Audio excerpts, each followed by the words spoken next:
Good evening and welcome to Falmouth Community Media Center and our third open mic night Poetic license.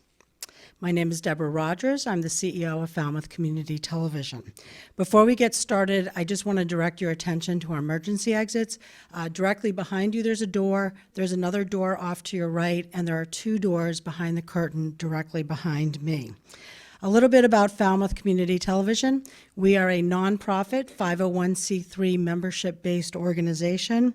We manage the three local cable television channels here in Falmouth, Public Channel 13, Education Channel 14, and our Government Channel 15. You can also watch our programs, some of which are produced by us and some of which are produced by community members, live on our website and also available on demand. We provide training in video production and technology as a means of encouraging community dialogue like tonight. We also want people to be aware of what's going on in our community, and this is your opportunity to express yourself here tonight.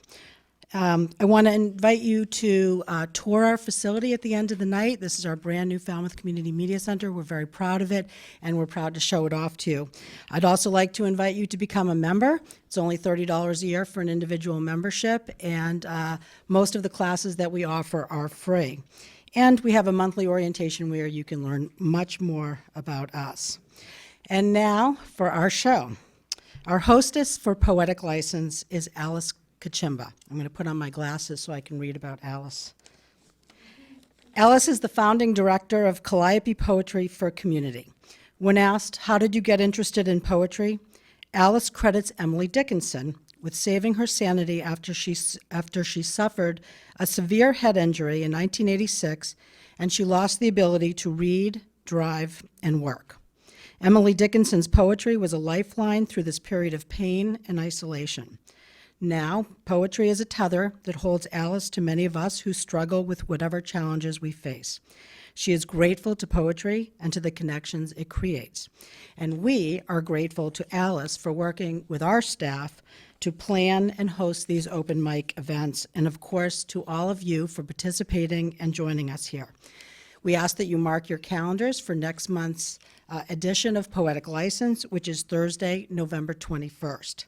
Please join me in welcoming to the stage our host for Poetic License, Alice Kachimba.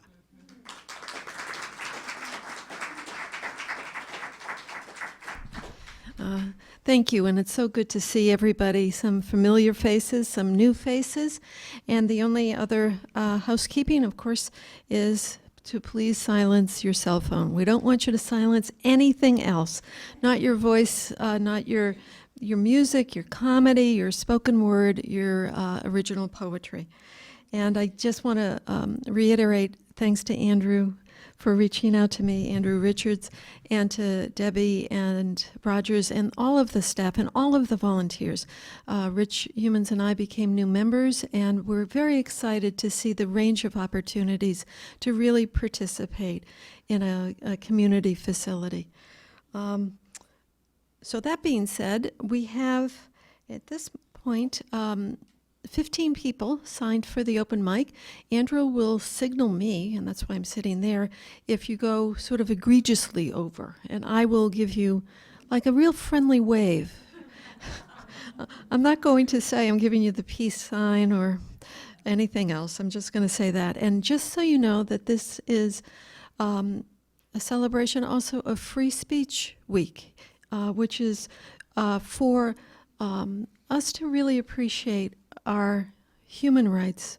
The most basic is the right to free speech, and therefore every right comes with some responsibility. So to be inclusive, what we are going to do is keep track of the time. Last month we had people who had to be held over to this month because the open mic was full. So we have a 4-minute slot, and if you go a little longer than 4 minutes, there's no need to worry. I'm going to read from the sign up your name. If I mispronounce your name, or even if I don't mispronounce your name, please read your name or say your name before you start. That way, and take a minute, as Debbie said, to get comfortable with the mic and read to especially the audience members, the people who did not come to perform, but they came to listen. So our first performer tonight is Donna Shearer.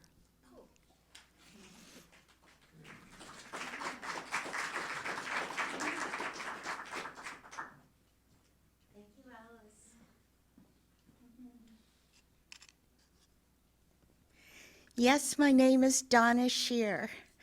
When I was a little girl, I was a fraidy cat. But October was my very favorite month because it has Halloween in it. I used to start planning my costume back in July. Anything with costumes and candy was all right with me. So as I was thinking about Halloween this year, I was thinking about all the things that I was afraid of when I was a kid. And it's true, children are afraid of some very unrealistic, fantastical things, but as we age, we still have fears. The poem is called Good Night, Fright, or Flight. As if there weren't enough literal horrors embedded in the light of day, the midnight hour ensnared my childish nightmares. Beware, dream shrinking from one enormous eye of a stinking ogre who, unblinking through a window in our dark third-floor stairwell, death-knelled me. Mother said rats would arrive in streams if I left an apple core to rot in my dresser drawer. And sure enough, there they were, forevermore gnawing holes in my dreams.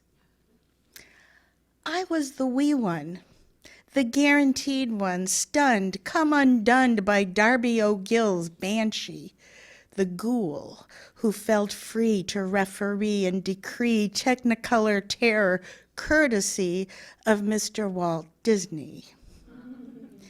And oh, the unorthodox paradox of the Morlocks from the Time Machine, stalking me with glowing night-light eyes, arising to surprise me with abundant supplies of cannibal sharpened teeth. But now, worst case con artist, hark my starkest grown-up portfolio of fear. Dread spreads full steam ahead as leaping from my bed in the stumbling dark, I tremble. Will I or will I not make it to the bathroom in time?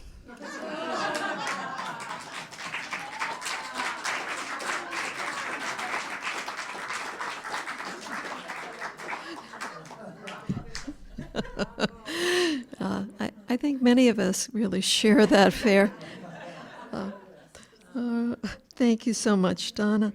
And our next performer is Mike Bordin or Bordin?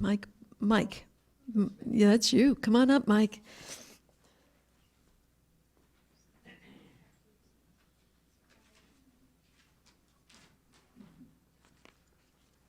Oddly enough, I have to take my glasses off to read.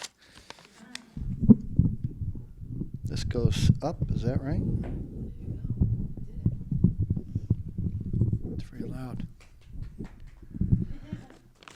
Okay, my name's Mike Bordin, and I started writing this a day or two after the last one. I was so excited.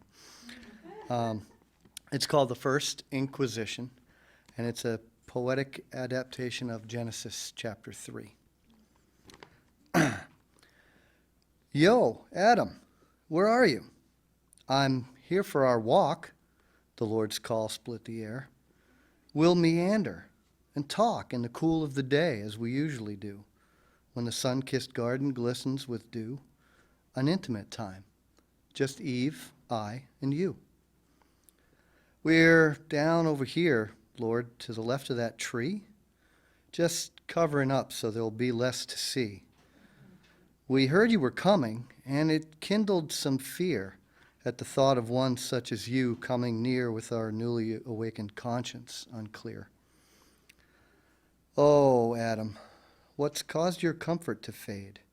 have you tasted the fruit of the tree I forbade? Lord, my current condition I didn't create, for the woman you gave to increase my estate is the one who offered the fruit that I ate. Oh, I see. Eve, what have you got to say? Have recent events transpired in this way? No, I'd rather much say that the fruit he received immediately followed my being deceived through the serpent's temptation, conceived and believed. Okay, all right. Before I outline your fate, let's go back and revisit what's happened of late. I created you both, this garden here too, and I plunked you down in it. The whole thing is for you, with carte blanche, save that one small restriction you knew, which, BT Dubs, was for your own good. And that's something you once very well understood, till the tempter came by and hinted at lies that I was withholding some fabulous prize, some power to allow you to open your eyes and be just like me, who created the skies. No longer content with what I have devised, you long to usurp, recreate, and revise. And the fact that you're currently hiding belies that it's this, not mere fruit, you've internalized. And I don't think you're probably all that surprised that your soul is now dead. I'm sure you've surmised that my warning was not all that darkly disguised. My deepest desire is that you'll realize that I've only ever been straight with you guys. So now, snake, you'll go on your belly from here and eat Adam's dust and his sweat and his fear. You'll rule for a while. I'll let you have that till you choke on the treacherous lies you begat, and I come and retake my throne where you've sat. Woman, the hope of the world comes through you. And regardless of whatever schemes you construe, you'll labor in childbirth. Your hope has to bleed in order to mirror the depth of your need. Justice and mercy both have agreed. But the seed of the woman will cancel the fall and bring reconciliation to all. I'll humble myself and be born. From a womb comes a child, a branch, who will flourish and bloom and rip open a way into life through a tomb. Adam, you'll work, with the sweat of your brow inducing a strong inclination to bow, when considered a right in the light of your fate, notwithstanding all that's happened of late. Rebellion is shown as the offspring of hate. But when love is set up as the cure for it all, the original choice represented at all, then that natural death by which all are bereaved can be neutered, and in its place then received a life that is not so much earned as believed. Thank you.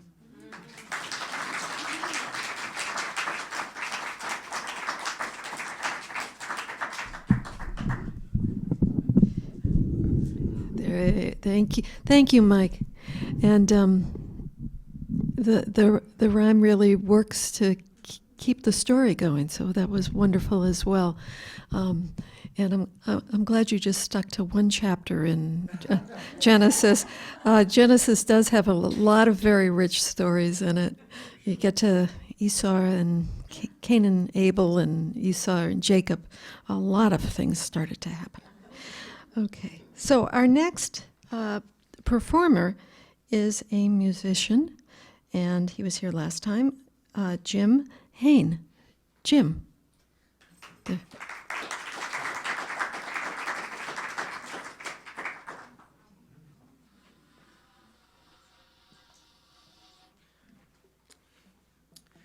All right, my name is Jim Haines, and we're going to the movies. Actually, we're going to the movie Vault. So the year, 1971, and the location is Carmel, California. Clint Eastwood is a disc jockey on the night shift. The phone rings. Jessica Walter is on the other end. She only says 4 words.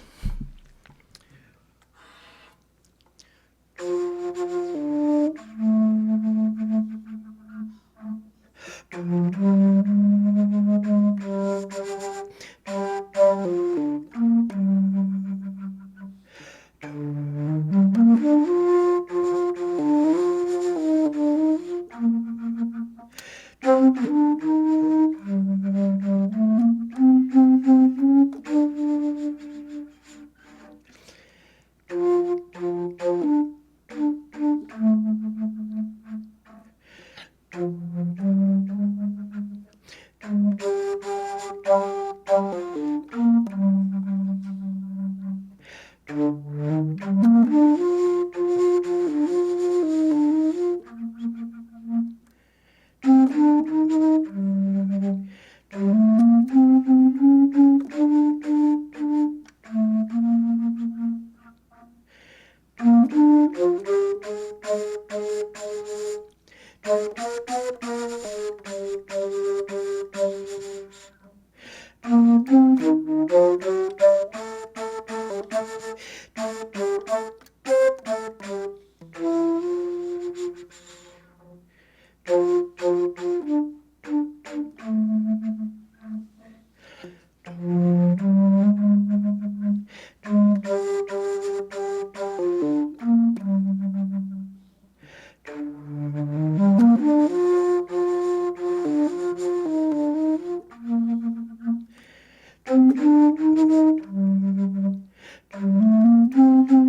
the theme of scary movies this time, that was wonderful, though. Play Misty for me.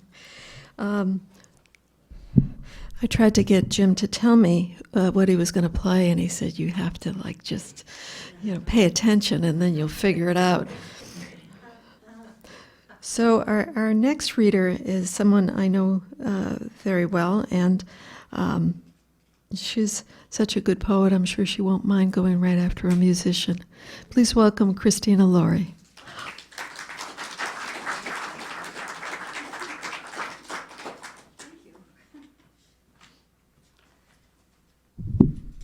Is that okay? Is that all right? I'm Christina Laurie. Hi, everybody. Happy Halloween. My husband died in 2006, and I was the first one to enter his house after he died. This is called David's Going Away Present. In the August afternoon sun, you slipped away. No word of goodbye, just I love you were your last words. I unlocked the back door to your empty house, damp in the early morning fog. Crossing the long living room, I pushed at the door to the forbidden room. Don't go in there, you barked, and I didn't, not until now. I pushed my way into the spare room, nearly full of its contents, remnants of you. The bed smothered with clothes, some still smelling of you. A box blocks my way, so I sit beside it. I open the flaps and thrust my hand inside.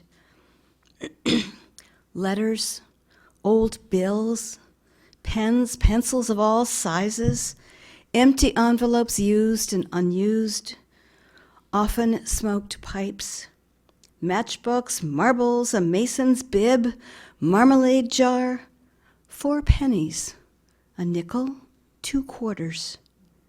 Your college banner, somewhat moth-eaten. So many items, remnants of 72 years. 12 pipe cleaners and 1 pipe reamer. Papers, folded, torn, half papers with forgotten notes, and an empty ring box lined in green felt, and dust, lots of dust. I sit on the floor and reach into the box again. 2 broken Zippo lighters, 5 cufflinks and a tie tack, a 1921 edition of The Great War, a small pad with your food list, probably laid on the dresser and fell into the box, leaving you to guess as you walked the aisles. Memories, all meaningful to you, unknown to others.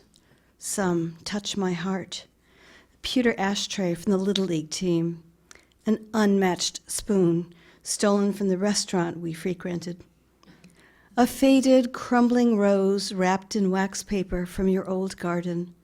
And in the dusty corner at the bottom, the wedding ring I once slipped on your finger.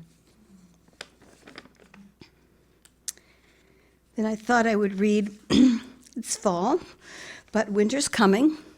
And I have a poem, one of my earlier poems called Winter Night, that was published in the first edition of the Cape Cod Poetry Review in the winter of 1912.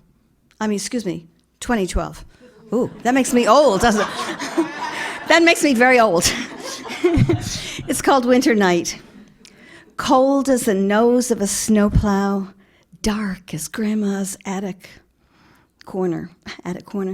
Night crept over the village, the platter of a moon, brighter than 100 years, slipped from behind a cloud. The crisp wind, working overtime to clean up the whole village, stretched its long, icy fingers to polish the Advent star atop the Commons Christmas tree. Beyond the hill, a thin curl of smoke wound out of the snow-covered chimney. Outlined in firelight, 3 noses pressed into the steamy window, peered at the cars resting under their meringues of swirls of lace whipped across the yard. A fence rail staggered down the steep hill, knee-high in drifts, and every branch of every tree wore its glistening sleeve of frozen snow.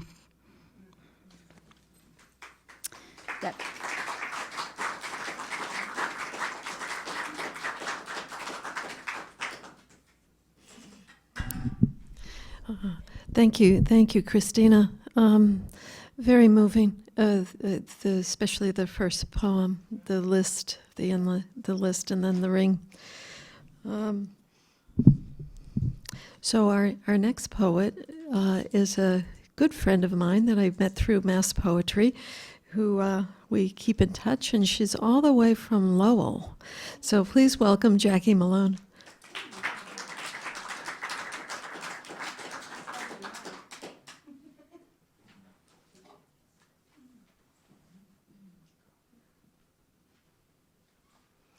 Hi, it's Jackie Malone, or Jacqueline if you read one of my poems that's published. I'm going to read the first poem, is based on an experience I had as a child growing up in the rural South. My parents were, my father was a farmer, and if you've never lived in the rural areas, you probably have never heard of printed feed sacks. And this is what this is about. It's called Cinderella Village. And it comes with an epigram. I washed 5 feed sacks and I made me a bedspread. It's a quote from a display of a textile museum in Englewood, Tennessee. Fire took our house, our furniture, our clothes. My begged for to be my first day of 2nd grade lace-trimmed green on cream dotted Swiss dress. Gone.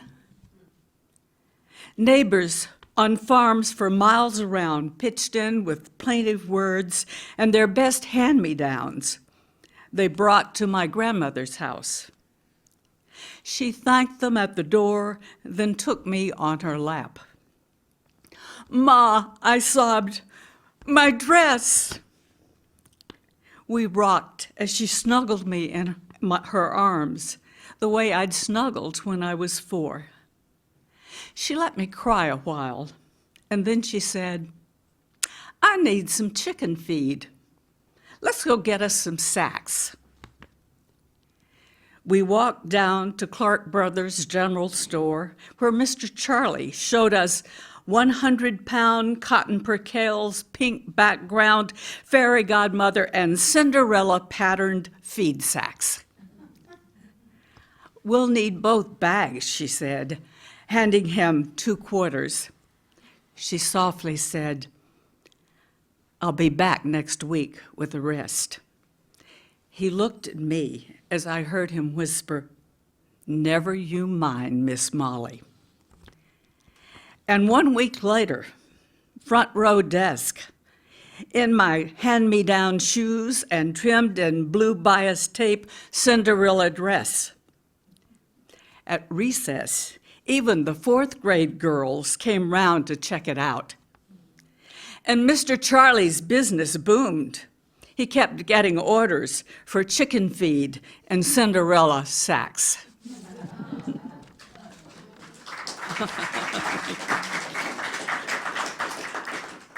This next poem, 2 weeks ago, I became a great-grandmother. So this poem is for Clara Pauline Bowden-Miller, born October 10th, 2019. Faces of generations. Generations gather around you. Parents, grandparents, great-grandparents. Our faces peering down to catch how your eyes roll beneath their lids, how you whimper, and how it winds down with a tiny rocking motion, how you squint into daylight and cry when your blanket is loosened. She looks just like her mother. No, that nose is definitely her dad's. You study our faces, and soon you'll notice the same two faces always meet your cries. Faces you'll then greet with a beaming smile. In the months to come, that smile will be a gift, a thread linking you to these hovering generations. Oh, look, she's yawning.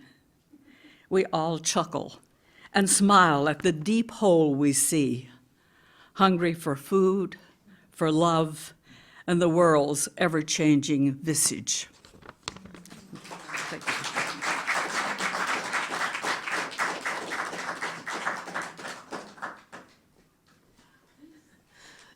Congratulations, Jackie. It must be great to be a great-grandmother. Now you've got the title. I'm sure all your grandchildren say you're great anyway. So our next performer is Marie Blackburn. Marie, hey, welcome.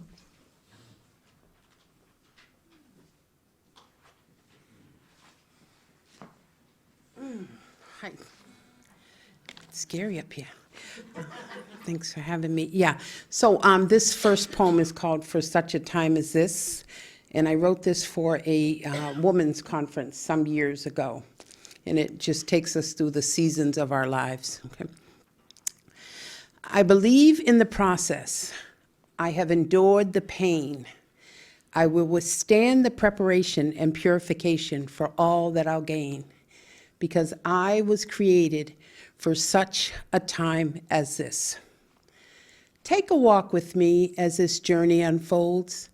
Our lives are marked by seasons whose purpose is to make us like pure gold. An increment of time with a beginning and an end. A season can be full of laughter or make us want to cry. A season can be full of life or make us want to die.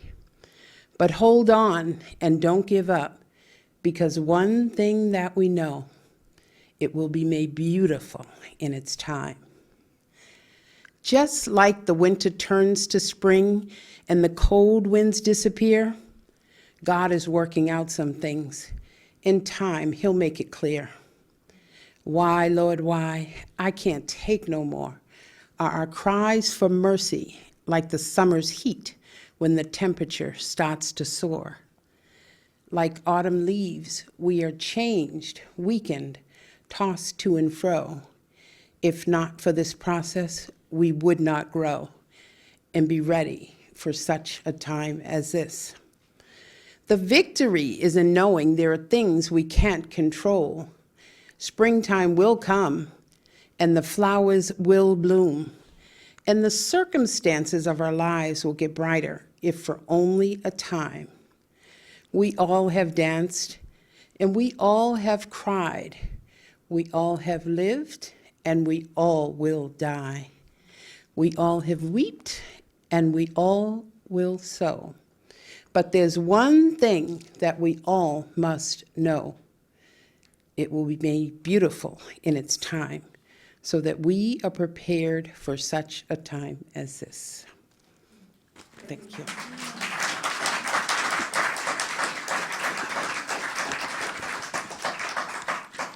The second one I wrote for the late Congressman Elijah Cummings, who's laying rest in state today and will be buried tomorrow. And it's called Pleased to Meet You, God of Peace. Are we best yet? Have we awakened to a new day dawning full of hope? Have we fought for justice and pinned the sentiments of injustice up against the rope? Are we great yet?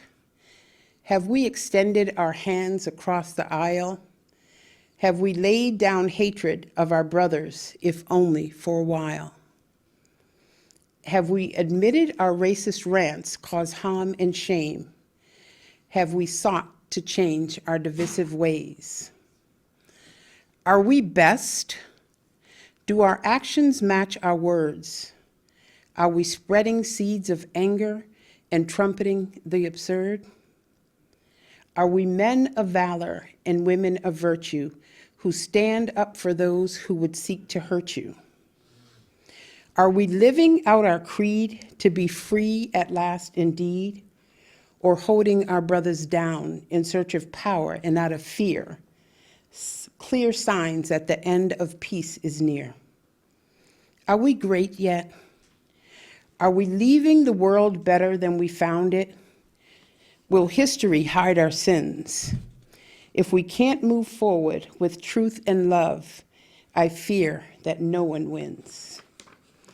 Is this our best? Is all hope lost?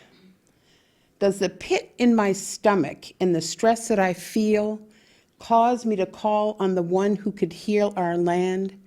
Jehovah Roi, God of peace, you are great, it's you I seek. Am I done?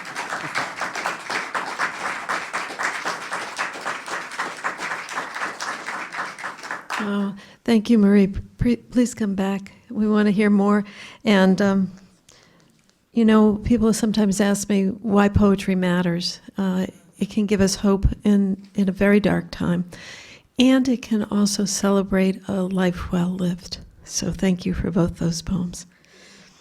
Our next performer is a musician, Larry Lobert, all the way from Michigan. Thank you.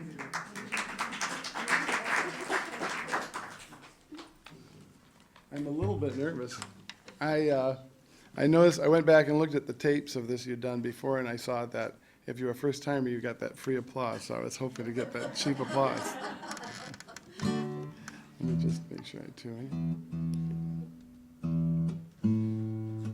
So I have a collaborator who does these things with me. We've been writing folk songs for a long time. His name's Chris Stoddard. My name's Larry Lobert. And this one is called The Song That Needs to Be Sung. We had it kind of professionally recorded once that actually made our local NPR station. But I'll try my best unplugged acoustic version here.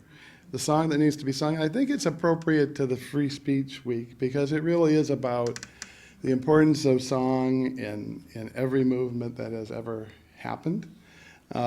This was really inspired when we all went to the Women's March, and the first verse is really about that. And as a folk song, you'd be very welcome to sing the verse with me, or the chorus with me. It won't need any teaching at all, or any pre-teaching. It's pretty easy.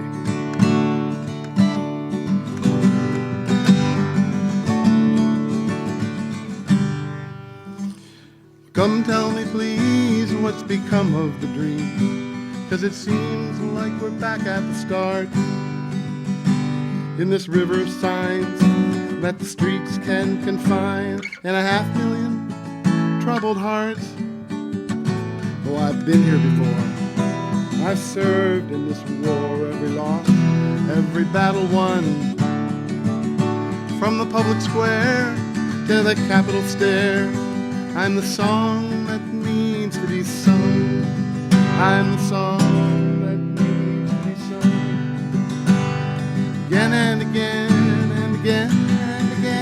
I'm the song that needs to be sung. Again and again and again. I'm lead-belly, horror, I'm cedar. I'm brown, black, red, white, and blue. I'm Woody who wrote on his guitar the note, this machine kills fascists too. I'm the fight for what's right that needs to be fought. I'm the cause, I'm the truth that can never be bought. The struggle, the pain, the day in the sun. I'm the song that needs to be sung. I'm the song that needs to be sung. Again and again, again and again, I'm the song that needs to be sung. Again and again and again. I'm Martin, I'm Caesar, I'm Medgar. I'm a Rosa still riding that bus. I'm the conscience, the peaceful objector. I'm hope through a broken trust. I'm access denied. I'm Stonewall, I'm pride. I'm a march to the mall from Seneca Falls. I'm justice in jail and I'm victories won. I'm the song that needs to be sung. I'm the song that needs to be sung. Again and again, again and again, I'm the song that needs to be sung. Again and again, again and again, for all that's changed, for the work that remains, it's time to sing me again. I'm the song that needs to be sung. Again and again and again and again, I'm the song that needs to be sung. Again and again, again and again, for all that's changed, for the work that remains, it's time to sing me again.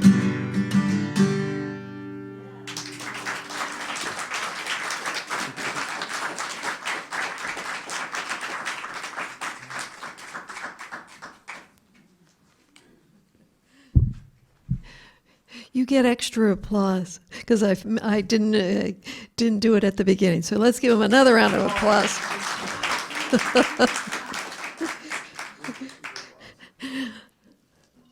So our next reader is someone I remembered her name. So that tells me that it's getting better. The more you come back, the more likely it is they'll remember your name. Joanne Nadeau. Joanne.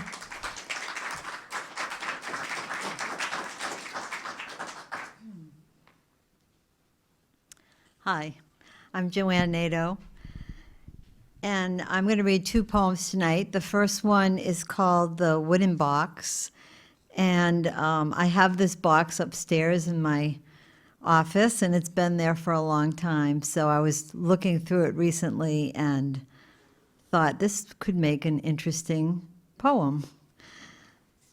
So it's called The Wooden Box. The gooseneck lamp casts shadows into dark corners of my antique desk. A wooden box waits, standing like a sentinel in the night. I release the golden clasp, and memories escape. Tendrils that twist and coil around me. My heartbeat quickens. I slow my breath. I lift each treasure from its resting place. A broken painted shell, the colors of sunset. A tin clown who danced in a music box long ago. A dried rose, now more black than red.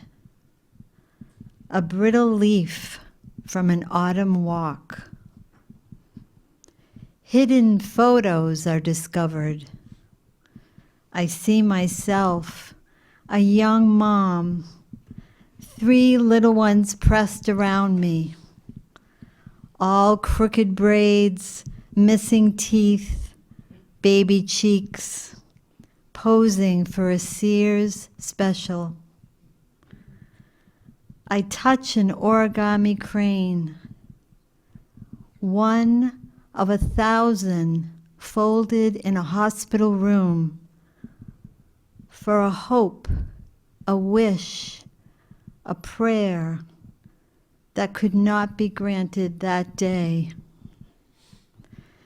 In the box, I lay a stone, a shiny penny, gifts from my young grandsons. The lid is shut, the clasp locked.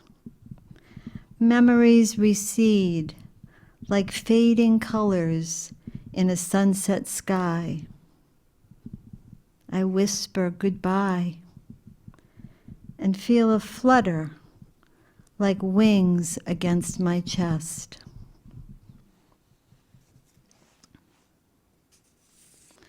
The next one I want to read is for all the caregivers. It's called The Cheerleaders. I watch the patients come and go from a chair near my husband in the treatment room. He sleeps as the chemo cocktail swirls through his veins. I watch the others slowly shuffle in with each patient. These I can relate to. We are the cheerleaders, getting ready for the big game.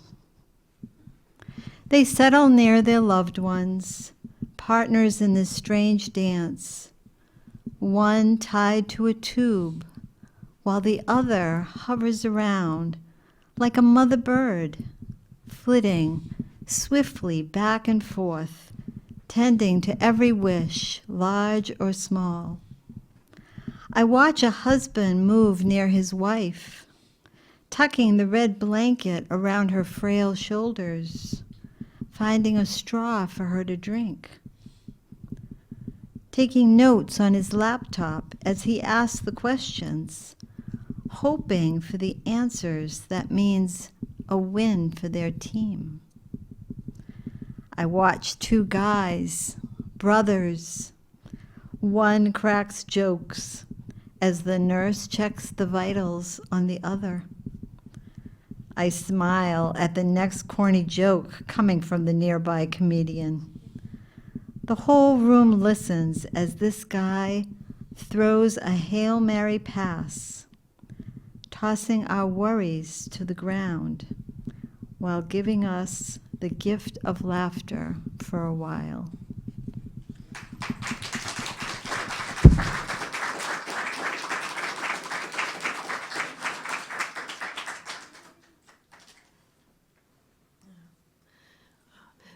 Thank you, Joanne. Our next reader, excuse me, our next reader is somebody I also remembered from last month, and mercifully her friend gave me a tip on her name. So this is Fiona Trumbull. Please welcome Fiona.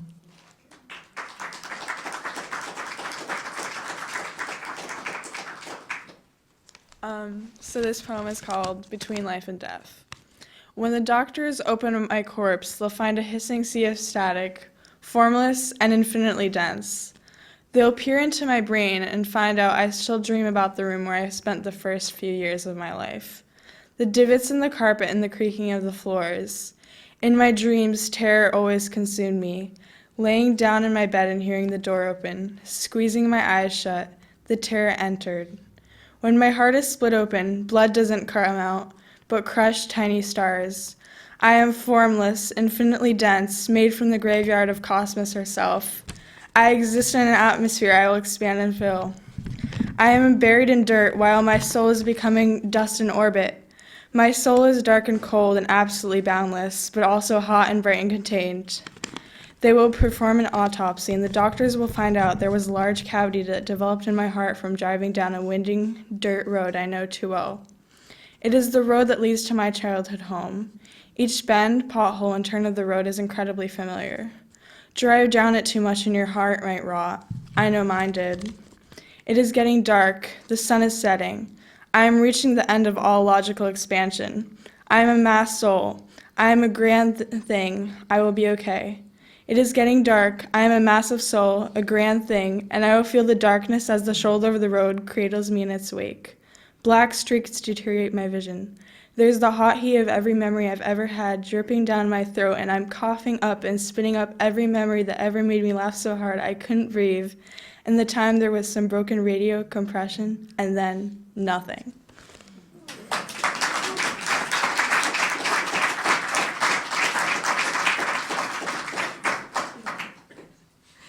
Wow, wow, thank you. Keep coming back. Our next reader is Phyllis Stein. Phyllis.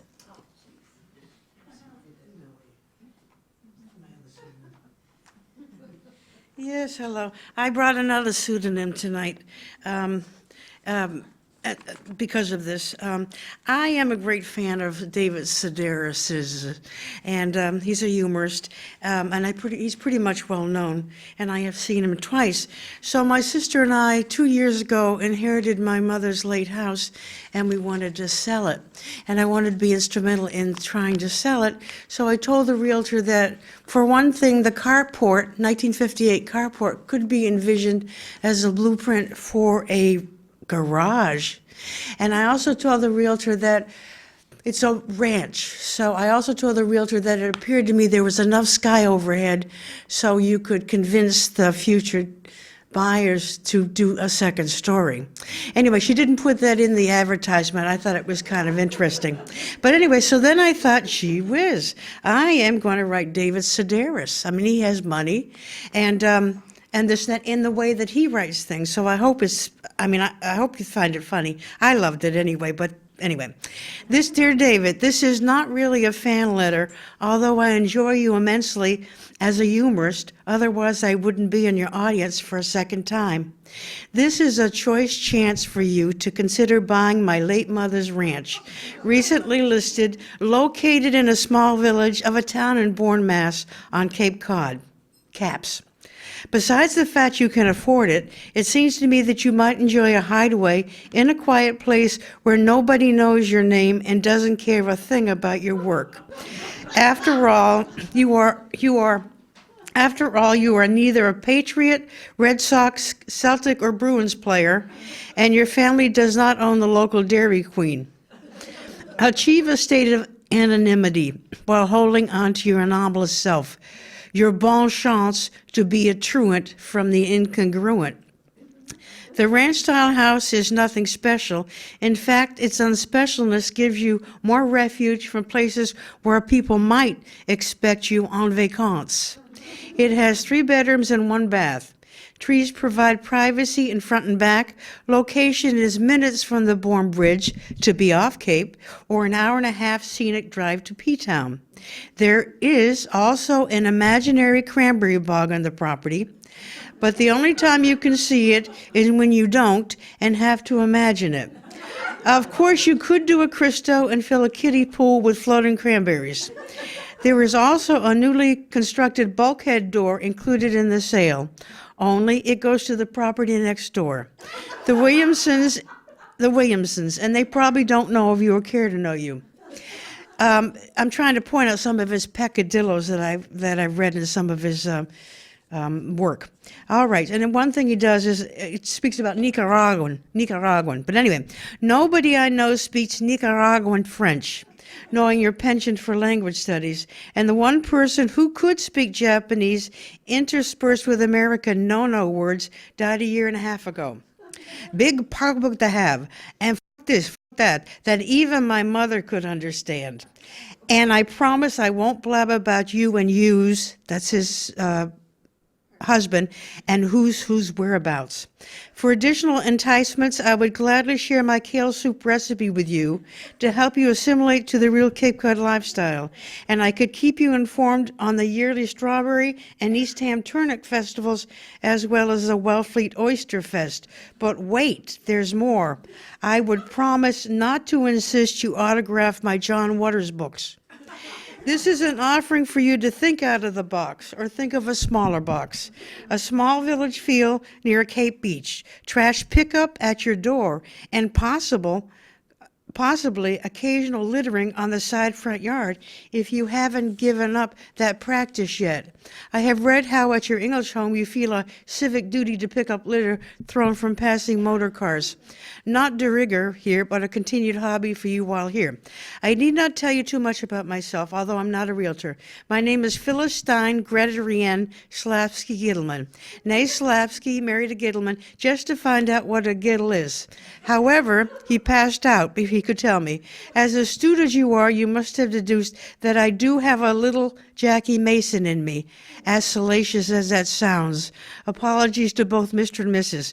So lastly, for a mere $271,000, the property can be yours. You deserve, with your busy schedule, to get away to assume a quiet, humdrum existence for a time among a population that hasn't heard of you.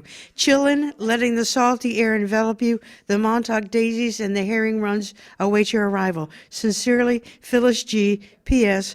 Property is at corner of Clay Pond Road and Desidera Street. So, thank you.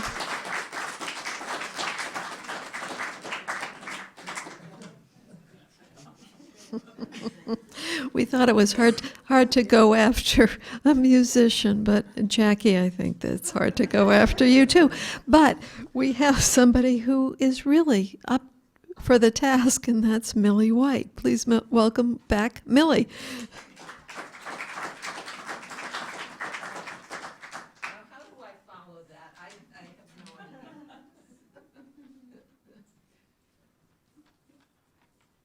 So I guess you might recall last month when I did a story, spontaneous from something, and it ended, well, they were French-Canadian geese. Well, anyway, I have to tell you that that was brought on by the fact that I had had cataract surgery the day before, and they give you a little hit of something so you don't feel it so much.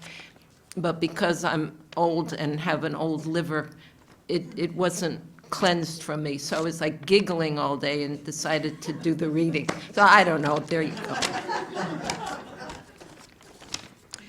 So we weren't thinking we would be reading, but I picked this out, and this happened in the same place that the geese flew in a question mark when they didn't understand what I was calling to them. So again, if you can picture this beautiful valley in northern New Jersey called Grassmere, this is, again, a bird story of something that happened at Grassmere. It's called The Messenger. She soared above us, catching upper currents while her broad, dark wings were still. Focusing at first her hooded golden eyes on Mount Defiance, she turned her great white head toward Grassmere's valley far below. A snowy cloud was low enough to screen her moving shadow in a slow and spiraling flight. Unafraid, the horses only added to this dreamlike scene with their quiet munching of the soft, sweet hay. Back then, I did not know that Eagle was a messenger. This visit was her first. A spirit guide, she forecast the awakenings not remembered from the times before and left behind in childhood days. Left behind with knowing as the years just went along, yet close she stayed, and deep inside I felt the tidings that she brought, many which I would not see, and many that I could not hear. Then, from early spring to late December and beyond, the messages were carried on her fluttering wings, and I was bold to grasp the golden cords of promises from many stars far past the Milky Way. And thus they filled my dreams, and thus they filled my heart, until I knew and felt the Spirit's call, carried in by eagle's wings at last.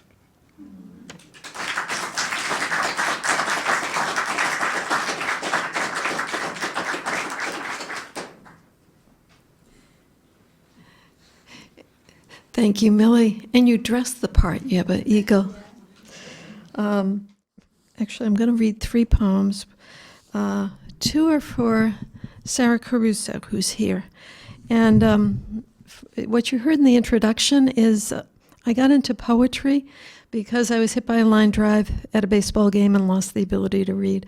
My life seems to go in odd ways. So I had a root canal and was put on an antibiotic that caused me to get quite ill. So I had to suddenly retire, but I found another passion, which was clay. And my first teacher and mentor and friend is here, Sara Caruso.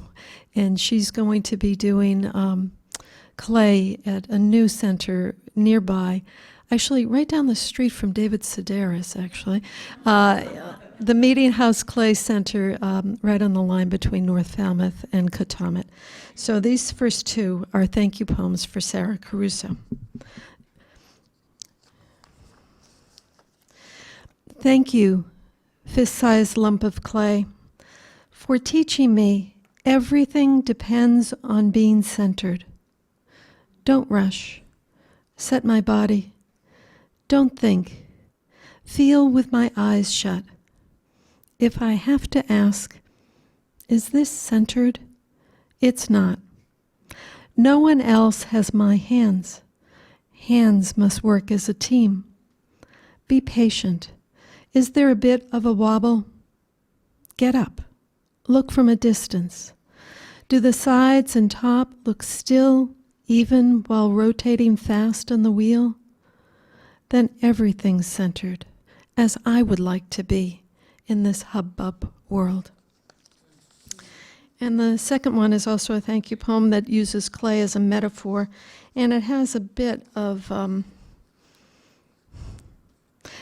political message, so you'd have to listen a little carefully in order to figure out.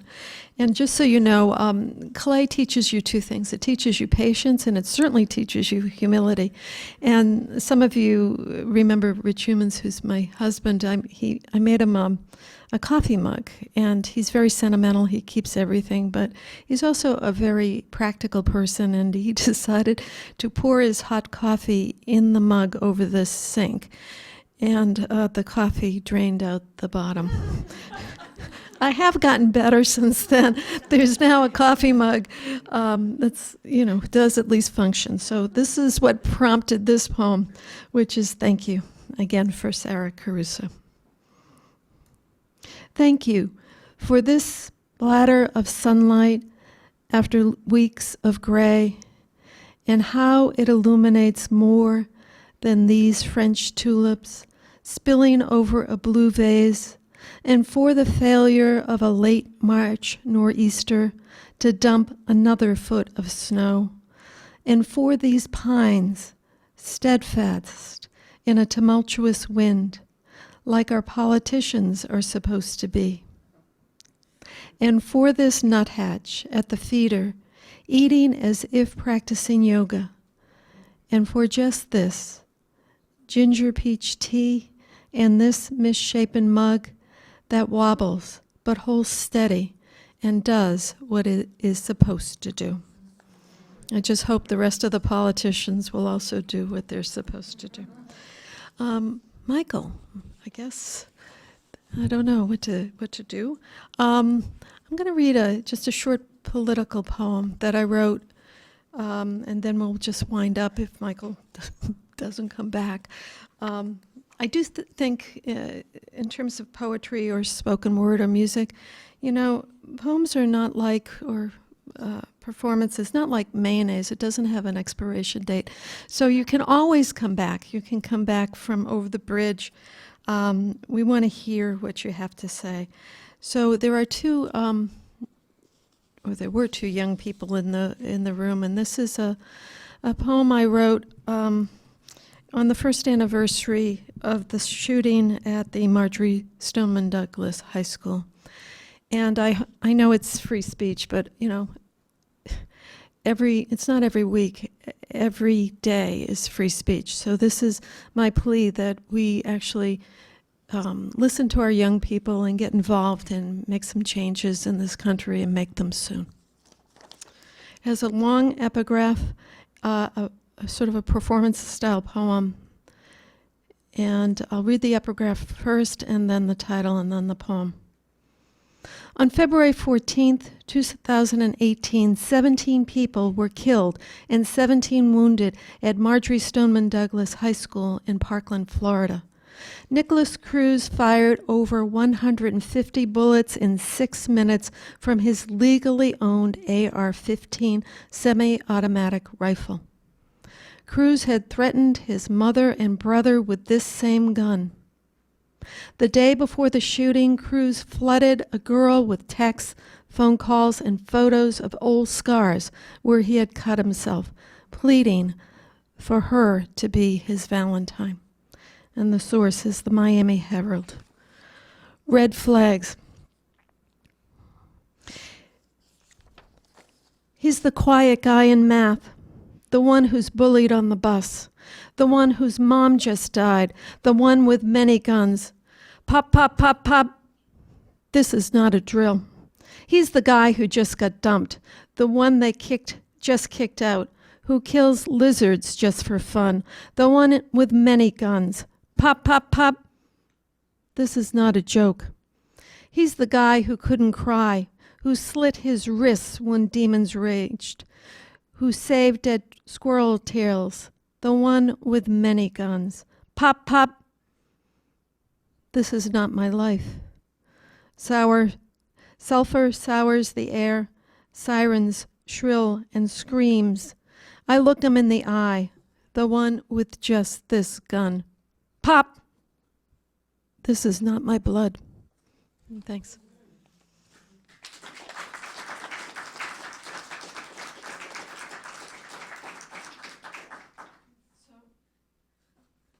That's not the usual way I end. Usually I end with an upbeat poem, but I sort of feel like it's time to get involved and change things. So I just want to say, Mike will come back next month, and hopefully all of you come back. First of all, I want to thank Andrew Richards and Debbie Rogers and all the staff and the volunteers here at Falmouth Community TV. And this is an opportunity to celebrate free speech, spoken word, music, story, comedy. And we really want you to spread the word and give us feedback on what you would like.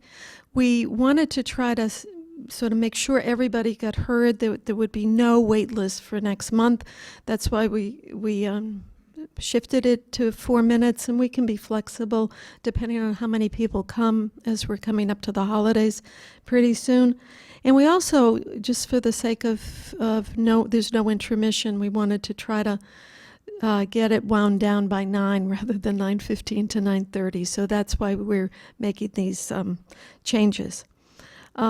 Especially for the first-time readers, please, or performers, please give them an extra applause.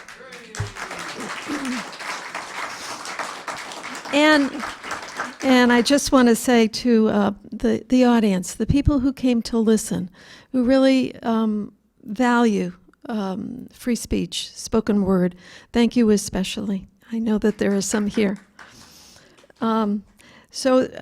Next month, because of Thanksgiving being the fourth Thursday, we're going to be here, same time. Sign up at 7. Performance starts at 7:30.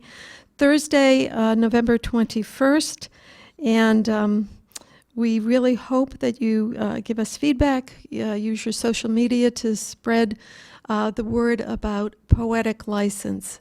And we all are very grateful to Andrew and to Falmouth Community TV for really giving us a new opportunity for spoken word. Thank you.